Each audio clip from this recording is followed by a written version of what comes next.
আসসালামু আলাইকুম। প্রথম ভিডিওতে আমি টেন্স সম্পর্কে আলোচনা করেছি। টেন্স কত প্রকার ও কী আমরা তা নিয়ে আলোচনা করেছি। আমার দ্বিতীয় ভিডিওতে আমি আলোচনা করব টেন্স সম্পর্কে আলোচনা করব। তো আজকে প্রথম ভিডিওতে আমি আলোচনা করেছিলাম টেন্স কি, টেন্স কত প্রকার এবং টেন্সের কয়টা রূপ আছে এই নিয়ে আমি আলোচনা করেছিলাম আর কি। আর আজকে আমি আলোচনা করব বিস্তারিত। যেমন আমি আমার প্রথম ভিডিওতে আলোচনা করেছি যে টেন্স হলো কাল বা সময়। টেন্স কত প্রকার? তিন প্রকার টেন্স আপনার প্রেজেন্ট টেন্স, বর্তমান কাল, পাস্ট টেন্স, অতীতকাল, ফিউচার টেন্স, ভবিষ্যৎকাল। ওকে, আমি এই তিনটা বিষয়কে আবার চার ভাগে ভাগ করেছিলাম। Present indefinite tense, present continuous tense, তারপরে আবার present perfect tense, present perfect continuous tense, আবার past indefinite tense, past perfect tense, continuous tense, past perfect tense, past perfect continuous tense, তারপরে আবার future indefinite tense, future continuous tense, future perfect tense, future perfect continuous tense. এই চারটে করে 12টা রূপ নিয়ে আমরা এখন আজকে মোটামুটি একটা আলোচনা করব আর কি। আজকের ভিডিওতে আমি আলোচনা করব এটার বিস্তারিত।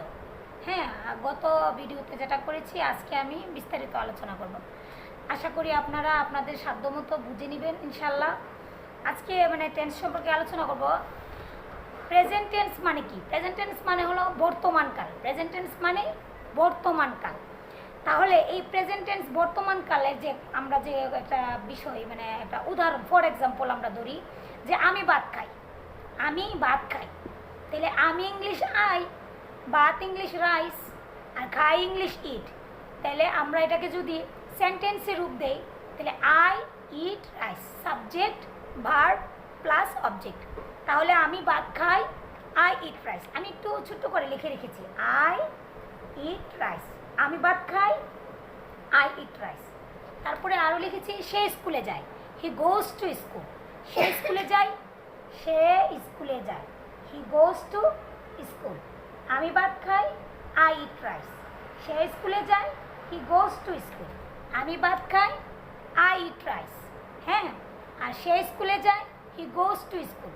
হি থার্ড পারসন সিঙ্গুলার নাম্বার, এই জন্যে হির পরে যে ভার্ব আছে গোর সাথে এস বা ইয়েস যোগ হয়েছে। আর আই কোনো থার্ড পারসন বা থার্ড পারসন সিঙ্গুলার নাম্বার না। আমি আমরা, তুমি তোমরা, এগুলো হলো first person, second person. First person বলা হয় আমি আমরাকে, আর তুমি তোমরাকে বলা হয় সেকেন্ড পারসন। আর থার্ড পারসন বলা হয় হি, শি, ইট, রহিম, করিম, যত নাম আছে সব কিছুকে থার্ড পারসন বলা হয়। আর এখানে হি থার্ড পারসন সিঙ্গুলার নাম্বারে পড়েছে, তাই হি এর পরে ভার্বের সাথে এস বা ইয়েস যোগ হবে, তাহলে হি গোজ টু স্কুল। তাহলে আশা করি আমরা বুঝতে পেরেছি প্রেজেন্ট টেন্সটা রূপটা কীরকম হয়। প্রেজেন্ট টেন্সের যে উদাহরণটা, এটা তো অবশ্যই আমরা বুঝতে পেরেছি এটা বর্তমান কালে হয়। আমি ভাত খাই, আমি স্কুলে যাই, এরকম। আমি বাজারে যাই, আই গো টু মার্কেট। হ্যাঁ, সে বাজারে যায়, হি গোজ টু মার্কেট। হ্যাঁ, এরকম করে আমরা নিজেরা বানিয়ে নিতে পারবো। তারা স্কুলে যায়, দে গো টু স্কুল। এরকম করে প্রেজেন্ট টেন্সটা আমরা নিজে নিজে বানিয়ে নিব। তারপরে দেখেন পাস্ট টেন্স। পাস্ট টেন্স মানে কি? অতীতকাল। পাস্ট টেন্স মানে অতীতকাল। কি অতীতটা কি? অতীত মানে আমরা যে সময়টা ফেলে এসেছি, একটা কাজ করেছিলাম সেটা আমরা ফেলে এসেছি, এখন আর নেই, এটাকে বলা হয় অতীতকাল। পাস্ট টেন্স, পাস্ট হয়ে গেছে, যেটা নাকি অতীতে চলে গেছে। যেমন যে কোনো কাজ আগে হয়ে গেছে, কাজটা আগে হয়ে গেছে, ওইটাকেই বলা হয় পাস্ট টেন্স। ফর এক্সাম্পল, এটার উদাহরণ দিতে গিয়ে আমরা বলতে পারি যে আমি ভাত খেয়েছিলাম, তাহলে আই ভাত খেয়েছিলাম, তাহলে আগে ভার্ব হবে এইট। ইট হলো প্রেজেন্ট ফর্ম আর এইট হলো পাস্ট ফর্ম। তাহলে এখানে আমরা পাস্ট টেন্স সম্পর্কে আলোচনা করতেছি, এই জন্য পাস্ট টেন্সের সেন্টেন্সের মধ্যে আমরা পাস্ট ফর্ম বসাবো। তাহলে কি হবে? আমি ভাত খেয়েছিলাম, মানে আমি যে ভাত খেয়েছিলাম এটা কিন্তু চলে গেছে, সময়টা অতীত হয়ে গেছে। তা আমি ভাত খেয়েছিলাম, এটা হবে আই ইট, ইট হবে না, আই এইট রাইস। হ্যাঁ, আই এইট রাইস হবে। তারপরে সে স্কুলে গিয়েছিল, তাহলে সে হি কি হবে, গো ওয়েন্ট, ওয়েন্ট হলো past form. He went to school, সে স্কুলে গিয়েছিল, হি ওয়েন্ট টু স্কুল। যেমন দেখেন আমি এখানে লিখে রেখেছি যে আমি ভাত খেয়েছিলাম, ঠিক আছে, তারপরে সে স্কুলে গিয়েছিল। প্রত্যেকটার ইংলিশ আমি কিন্তু এখানে লিখে রেখেছি, ওকে।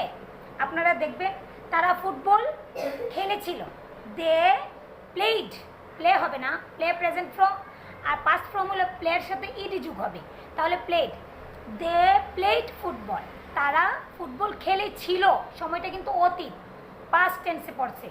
সে একটি চিঠি লিখেছিল, সে একটি চিঠি লিখেছিল, she wrote a letter, she wrote a letter, she তারপরে রাইট লিখা, আর রাইটের past form wrote, she wrote a letter, ঠিক আছে। দেখো তো এখানে আমি অনেক কিছু লিখে সুন্দর করে রেখেছি,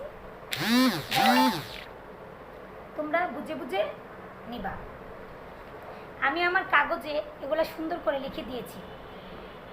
প্রেজেন্ট টেন্স বর্তমানে যা কিছু হয় তার উদাহরণ, পাস্ট টেন্স অতীতে যা কিছু হবে তার উদাহরণ, আর ফিউচার টেন্সের উদাহরণটা হবে কি, দেখো ফিউচার টেন্স হলো ভবিষ্যৎ, ফিউচার মানে হলো ভবিষ্যতে কী হবে, মানে যেটা ভবিষ্যতে হবে, ওইটা যেটা এখনো হয় নাই সামনে, ওইটাকে ভবিষ্যৎ বলা হয়।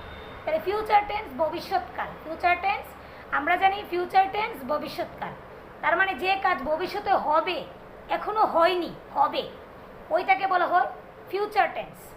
ফর এক্সাম্পল, উদাহরণস্বরূপ, আমি ভাত খাবো, আমি কিন্তু এখনো ভাত খাইনি, আমি ভাত খাবো, আই উইল ইট রাইস, হ্যাঁ আমি খাবো, আই উইল ইট রাইস।